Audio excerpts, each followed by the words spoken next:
So I want to share with you a story from yesterday. Yesterday we were at the campsite of Bhramatal summit near Bhramatal Lake, and evening with the fellow trekkers we went to a sunset point. And as we were sort of playing games and all that, we started dancing, and I started leading people in the Bhangra. You know, I love Bhangra. So I started leading Bhangra there, and the trekkers and the fellow trek guides, they were all so like enthusiastic and such a sport that they joined me in the dancing. Okay, so I went with the flow and we ended up doing some reels, and in the process what happened is a very kind soul, fellow trekker called Pushkar, he actually injured his ankle, and I'm sharing this with his consent. So, and immediately I had so much of guilt wash over me. It's a very familiar feeling, and I was like, oh my God, I shouldn't have done this. We have had a hard trekking day, and we have a descent tomorrow, so he's going to need his legs, right? And because of me it has happened.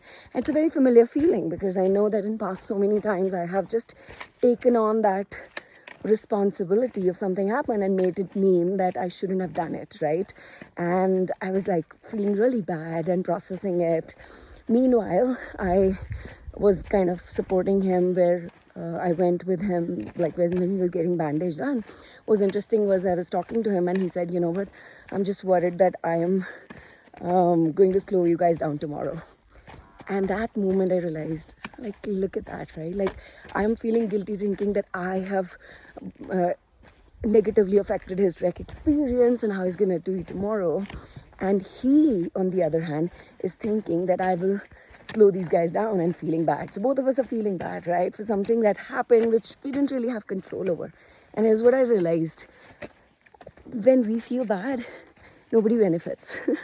I could keep suffering, feeling that guilt, and he could continue to feel suffering, feeling that because of him others are getting affected, right? But the truth is that when we allow ourselves to drop the stories that we have that are causing the guilt, we actually give others the permission to do that as well.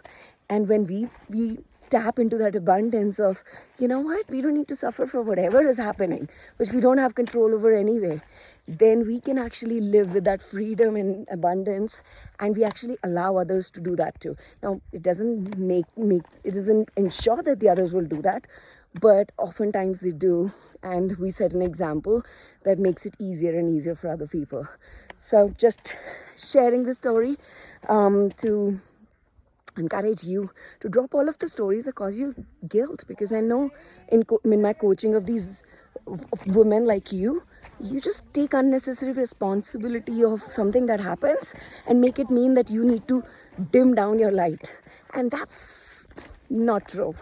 In fact, you've done it for so many years and decades that it's time to start being too much and amplifying your light so much, even if it's at the risk of causing whatever your brain thinks is harm.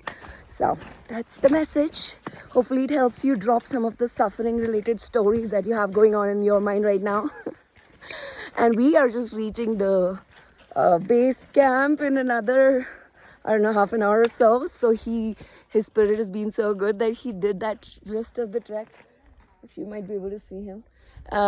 Rest of the trek with like injured ankle, but he maintained the pace and he's been laughing with us all the way, and it's been so much fun.